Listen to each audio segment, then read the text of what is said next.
तो कहानी स्टार्ट होती है मेलिसा से, जो अपने मॉम और दादी के साथ रहती है। मेलिसा को अपने मॉम से ज्यादा नहीं बनती है, इसलिए मेलिसा ज्यादातर अपनी दादी के साथ समय बिताती है। फिर हम अगले सीन में देखते हैं कि मेलिसा अपने कमरे में खुद को टच कर रही होती है, तभी उसकी माँ आ जाती है, जिस वजह से मेलिसा वहीं पर अपना काम रोक देती है। इसके बाद मेलिसा अपने क्लासमेट डेनियल के यहाँ जाती है, क्योंकि उसके घर पूल पार्टी थी। यहाँ मेलिसा डेनियल को देखकर नर्वस हो जाती है और हमें पता चलता है कि मेलिसा डेनियल को लाइक करती है, लेकिन डेनियल उस पर कभी ध्यान नहीं दिया।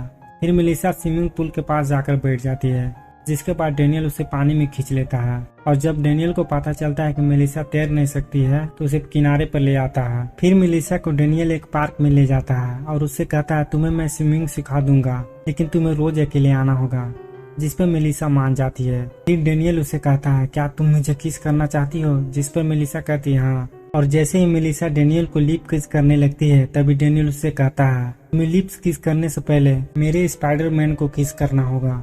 यह बात सुनकर मेलिसा को बुरा लगता है, लेकिन डेनियल मेलिसा का बचपन का क्रश था, इसीलिए वह काम करने के लिए मान जाती है। और मेलिसा किस करने के बाद डेनियल वहाँ से चला जाता है, यह कहते हुए कि तुम्हें लिप पर किस करने के लिए आगे कभी मौका मिलेगा। इसके बाद स्कूल स्टार्ट हो जाती है और मेलिसा डेनियल का इंतजार कर रही होती है, लेकिन डेनियल स्कूल नहीं आता।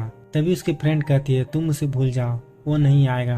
फिर मेलिसा अपनी क्लास में जाकर बैठ जाती है और अपने नोटबुक में लिखती है, जो भी उस दिन डेनियल मेरे साथ किया था, मैं उस बात को कभी नहीं भूलूंगी और उसे कभी भी माफ नहीं करूंगी। फिर मेलिसा एक दिन क्लब जाती है, जहाँ उसे डेनियल पर नजर पड़ती है। फिर डेनियल उसे देखता है और मेलिसा के पास जाता है और उसे एक ड्रिंक भी ऑफर करता है। फिर डेनियल मेलिसा से कहता है, मैं तुम्हें एक बात बताना चाहता हूँ, लेकिन यहाँ नहीं, तुम्हें मेरे घर चलना होगा। जिस पर मेलिसा तैयार हो जाती है और उसके साथ घर चली जाती है। घर पहुँचने के बाद डेनियल उससे कहता है, क्या तुम अभी भी वर्जन हो, जिस पर मेलिसा कहती है हाँ। फिर वो दोनों वहीं पर घपाघप करने लगते हैं। जब उन दोनों का हो जाता है तो मेलिसा डेनियल से पूछती है, क्या तुम मुझसे प्यार करते हो, जिस पर डेनियल कहता है, पागल हो क्या, और वहाँ से चला जाता है। यह बात मेलिसा को बहुत ज्यादा बुरा लगता है। वह सोचती है कि अब वो किसी की फीलिंग को कद्र नहीं करेगी और वो अपनी जिंदगी को अपने तरीके से जिएगी और दूसरे के फीलिंग के साथ वैसे ही खेलेगी जैसे उसके फीलिंग के साथ खेला गया था। इसके बाद हम देखते हैं कि ज्यादा स्मोकिंग करने की वजह से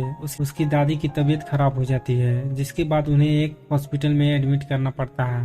फिर मेलिसा अपनी दादी से मिलती है और उसे बहुत बुरा लगता है और दादी को घर जाने के लिए कहती है, लेकिन उसकी दादी उसे समझाने की कोशिश करती है कि अभी मैं ठीक नहीं हुई हूँ, इसलिए अभी मैं घर नहीं जा सकती हूँ। फिर अगले दिन मेलिसा अपने फ्रेंड के साथ एक कॉफी शॉप पर जाती है, जहाँ पर एक आदमी मेलिसा को गंदे नियत से देख रहा था। फिर मेलिसा अपने फ्रेंड से कहती है, देखो मैं इस आदमी को कैसे पागल बनाता हूँ। इसके बाद मेलिसा उस आदमी को अजीब तरीके से देखने लगती है और बहुत ही अजीब हरकत करने लगती है। इसके बाद वो आदमी मेलिसा के पास आता है। फिर मेलिसा अपनी टी शर्ट उठाकर टच करने लगती है और जैसे वो आदमी टच करने लगता है तो उसी समय मेलिसा वो कॉफी शॉप छोड़कर भाग जाती है। इसके कुछ दिन बाद मेलिसा को डेनियल का कॉल आता है। डेनियल उससे कहता है कि मैं तुम्हें मिस कर रहा हूँ और मैं तुमसे मिलना चाहता हूँ। इस पर मेलिसा कुछ नहीं बोलती, लेकिन काफी सोचने के बाद मेलिसा मिलने के लिए हाँ कर देती है, क्योंकि मेलिसा को लगता है कि शायद डेनियल बदल चुका है। अब जैसे ही मेलिसा उसके घर पहुँचती है तो दोनों आपस में किस करने लगते हैं और डेनियल मेलिसा को अपनी आंखें बंद करने के लिए कहता है। और जैसे ही मेलिसा अपनी आंख बंद करती है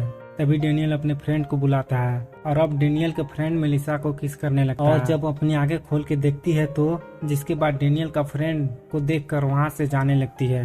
फिर डेनियल उससे कहता है, क्या छोटी बच्ची की तरह हरकत कर रही हो, जिससे सुनने के बाद मेलिसा डेनियल से कहता है, मैं बच्ची नहीं हूँ। और इतना कहने के बाद डेनियल के फ्रेंड के साथ किस करने लगती है और उन दोनों के साथ घपाघप भी करती है। इसके बाद मेलिसा एक एडल्ट साइट पर अपना अकाउंट बनाती है, जिससे को अपने मन की बात वहाँ शेयर कर सकती है। इसके बाद हमें पता चलता है कि मेलिसा अपनी सारी प्राइवेट बातें एक डायरी में लिखती है। फिर एक दिन मेलिसा अपनी प्राइवेट डायरी अपने स्कूल में भूल जाती है, जिस वजह से वहाँ के सभी स्टूडेंट उस डायरी को पढ़ रहे थे और वहाँ पर उसकी फ्रेंड भी होती है। जिसके बाद मेलिसा अपने फ्रेंड पर काफी ज्यादा गुस्सा करती है और अपने घर आ जाती है। और जैसे ही अपनी दादी के कमरे में जाती है तो देखती है उसकी दादी किसी आदमी के साथ बैठी हुई है अब मेलिसा को लगता है कि दादी का उनका सोलमेट मिल चुका है, जिसे देखकर मेलिसा बहुत ज्यादा खुश हो जाती है और वो सोचती है कि काश मुझे भी कोई प्यार करने वाला मिल जाए। फिर अगले दिन स्कूल से आते टाइम मेलिसा को डेनियल का फ्रेंड का कॉल आता है और वो उससे मिलने के लिए बुलाता है। फिर जब मेलिसा उसके पास पहुंच जाती है तो डेनियल का फ्रेंड उसे एक बंकर में जाने के लिए कहता है, लेकिन पहले तो मेलिसा जाने के लिए मना कर देती है। लेकिन काफी समझाने के बाद वो लड़का उसकी आंखों पर पट्टी बांधकर उसे बंकर के अंदर ले जाता है, जहाँ पर वहाँ 4 लड़का पहले से मौजूद थे। फिर मेलिसा को बारी बारी से छूने लगते हैं, जिसके बाद मेलिसा उन 5 लड़कों के साथ बारी बारी से गपागप करती है। इसके बाद मेलिसा जब घर आती है तो उसके मॉम उससे पूछते हैं क्या डायरी में लिखी हुई बात सच है। इस पे मेलिसा कहती है हाँ। इस बात को सुनकर मेलिसा का मॉम रोने लगती है और उसे गले लगा लेती है। फिर मेलिसा को वो अच्छे डॉक्टर से दिखाती है और उसकी गंदी आदत पूरी तरह ठीक हो जाती है। फिर मेलिसा नॉर्मल बच्चों की तरह रहने लगती है और इसी तरह यह मूवी यहीं पर एंड हो जाती है।